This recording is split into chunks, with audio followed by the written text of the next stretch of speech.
So, what if you wanted to buy a cruise ship, a massive floating hotel, fill it with tourists, sell them drinks, and watch the money roll in?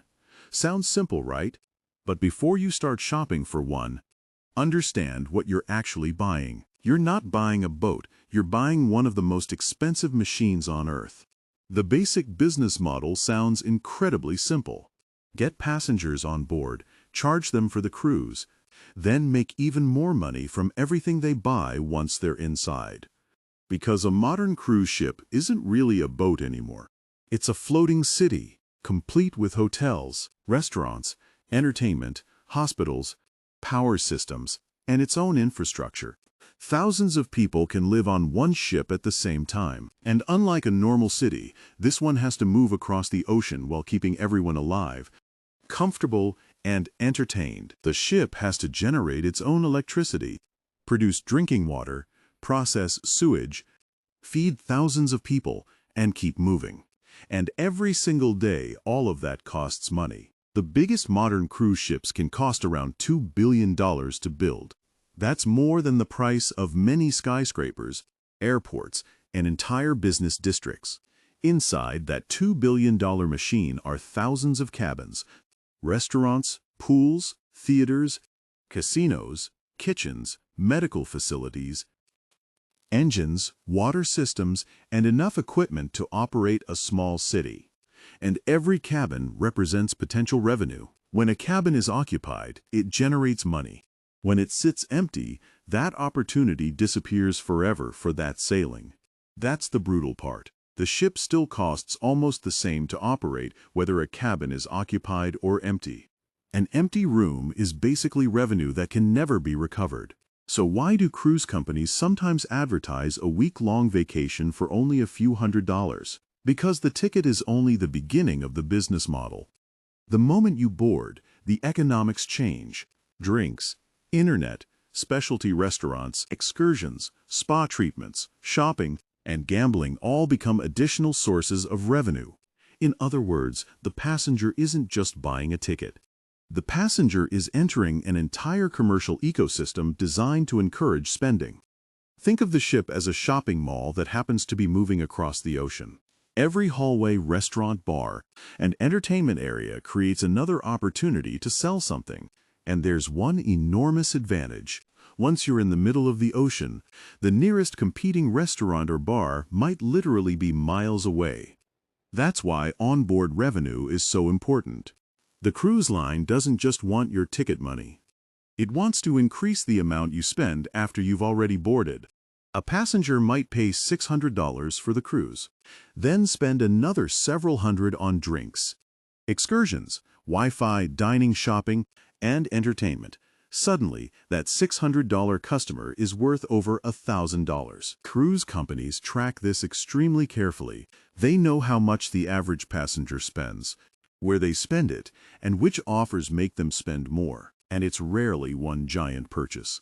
It's $10 here, $20 there, $50 for an excursion, and suddenly those tiny purchases have become hundreds of dollars.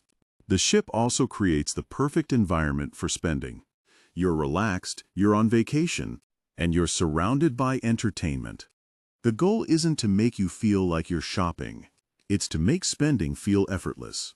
You're already on vacation, so another cocktail doesn't feel like a major financial decision. Neither does a specialty dinner or an upgraded experience. And modern cruise ships make paying incredibly easy. Tap a wristband, scan a card, or use your phone. The transaction happens in seconds. Drinks are especially valuable because the ingredients can be relatively cheap compared with the selling price. Multiply that margin by thousands of passengers, and the numbers become enormous. A cocktail that costs the company only a few dollars in ingredients can sell for many times that amount. That's why beverage packages are such an important part of cruise economics. Now multiply that one drink by thousands of passengers every day across an entire voyage. Suddenly, the bar isn't just entertainment. It's a major revenue generator. Then there's the casino. Once the ship reaches international waters, passengers can play games that aren't available while the ship is in port. And just like any casino, the mathematics are designed so the house has an advantage over time. Individual passengers might win, but the casino is built to make money overall. The biggest advantage is that the casino doesn't need to attract customers from a city. The customers are already living inside the ship. The spa works the same way. A massage or treatment that might already feel expensive on land can command an even higher premium on a luxury cruise. Then there are specialty restaurants. The main dining room may be included in your ticket, but if you want something more exclusive, you pay extra. And when the ship reaches a destination, another business opportunity begins. Passengers can purchase guided tours, snorkeling trips, sightseeing packages, and adventure activities. Most passengers aren't interested in spending their vacation researching dozens of local operators. They want something convenient, safe, and easy to book. And the cruise company can earn money from those bookings. The passenger pays for the experience, while the cruise line takes its share of the transaction. But the most powerful version of this model is when the cruise company owns the destination itself. Instead of sending passengers into a normal tourist town, the company can take them to a private island filled with restaurants, beaches, water parks, shops, and cabanas. Now the same company controls the ship, the passenger experience, and the destination. The passenger spends money, and much more of that money stays inside the same corporate ecosystem. But there's another side to this business. While passengers are spending money, the ship is also burning money. A giant cruise ship can cost hundreds of thousands of dollars every single day just to operate, and those expenses don't magically disappear when revenue falls. Fuel is one of the biggest expenses. These enormous ships need huge quantities of fuel simply to move themselves through the ocean, and when fuel prices rise, the cruise line feels it immediately. The ticket price might already be locked in, but the fuel bill keeps changing. That's also why cruise ships don't simply travel at maximum speed. Going faster requires dramatically more energy. So efficient cruising can save millions of dollars over time. Then there's food. Thousands of passengers and crew need breakfast, lunch, dinner, snacks, desserts, and drinks every single day. The cruise industry handles this through massive bulk purchasing. Food and supplies can be bought in enormous quantities, reducing the cost per meal. But even at low per-person costs, feeding thousands of people 3 times a day is a huge logistical operation. The kitchens never really stop. And none of this works without the crew. Engineers, chefs, cleaners, entertainers, bartenders, security officers, medical staff, and hundreds of other workers keep the ship running. Many crew members don't simply commute to work. They live on the ship for months at a time, working long contracts while passengers come and go around them. A cruise ship operates 24 hours a day. While passengers sleep, engines keep running. Kitchens prepare for breakfast. Security continues working, and engineers monitor critical systems. And the ocean is incredibly hard on machinery. Salt water causes corrosion, waves create stress, and thousands of mechanical components are constantly being pushed to their limits. That's why maintenance never stops. Engineers have to inspect engines, pipes, electrical systems, elevators, air conditioning, plumbing, and countless other components. Eventually, the ship has to leave normal service and enter dry dock. There, workers can inspect the hull and perform major repairs that can't be done while the ship is sailing.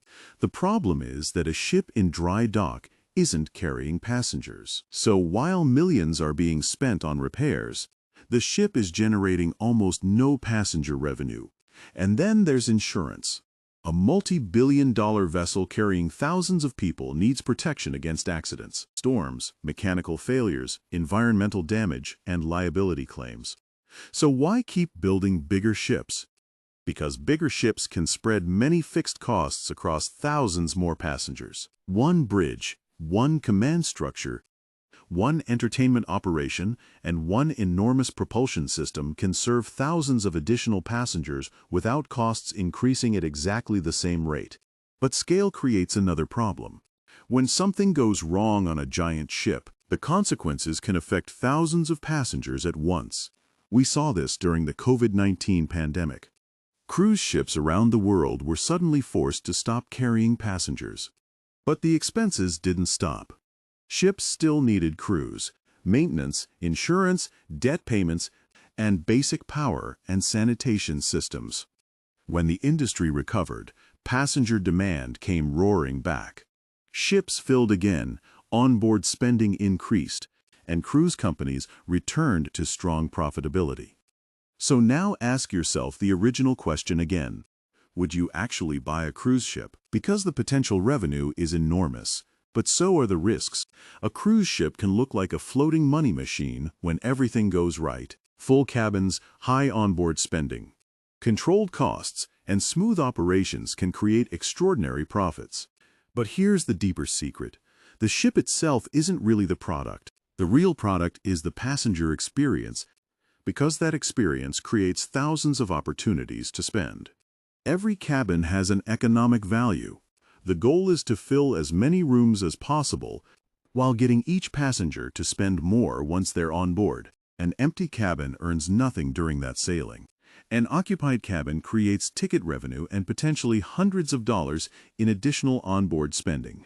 That's why cruise companies constantly adjust prices.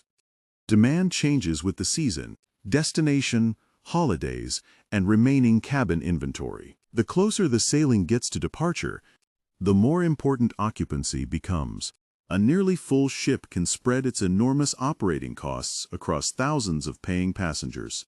And the number that really matters isn't just how many passengers are on board. It's how much revenue each passenger generates. The entire ship is designed around that number.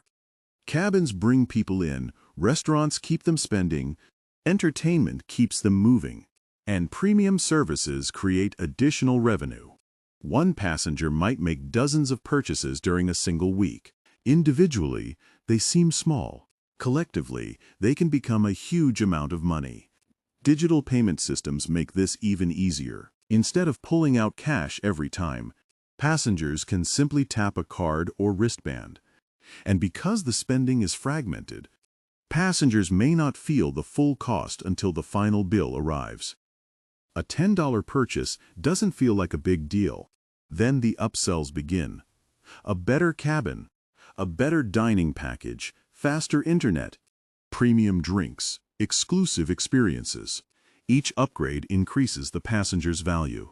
Specialty restaurants are another example. Basic meals may be included, but premium dining creates an entirely separate revenue stream.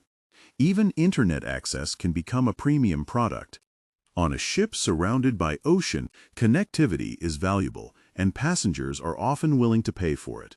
Then there are the shops, watches, jewelry, souvenirs, clothing, cosmetics, and duty-free products turn the ship into another retail environment.